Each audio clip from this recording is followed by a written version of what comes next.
In 192 CE, a young Roman senator sitting in the front row of a show at the Colosseum in Rome could hardly restrain his laughter at what he saw. It was not a good moment to be caught laughing. The Emperor Commodus himself was hosting the spectacles to a presumably packed crowd of some 50,000 people, senators, as was the rule, in the ringside seats with the best view, while the women and slaves were squashed at the very back, high up and hardly able to see the bloody conflicts playing out more than 100 feet beneath them in the arena.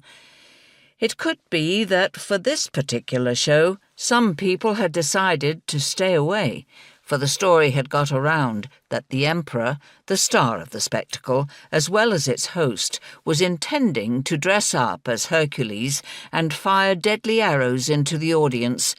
Perhaps this was one of those occasions when it was safer to be a slave, or female, and in the back row. Rich and poor, scared and fearless, the audience needed stamina.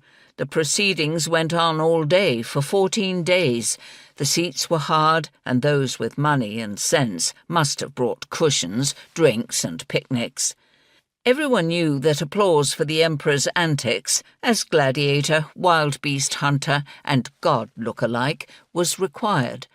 On the first day he killed 100 bears, hurling spears at them from the balustrade around the arena, a display of marksmanship rather than of courage, as one eyewitness tartly observed. On other days, his animal victims were brought to him on the floor of the arena, but safely restrained in nets, and after lunch he would follow up these beast hunts with some mocked-up gladiatorial combat, at which he was of course always victorious, before the regular fighters came out to please the crowd. It was during these shows, which took place just a couple of months before Commodus' assassination on the 31st of December, 192, that our senator nearly burst into laughter, but managed to disguise the telltale signs of mirth on his face by plucking some laurel leaves from the wreath he was wearing and chewing on them hard, or that is what he tells us in his own account. The senator in question was the historian Cassius Dio, whose family, originally from Bithynia in modern Turkey, had been active in imperial Roman politics for generations.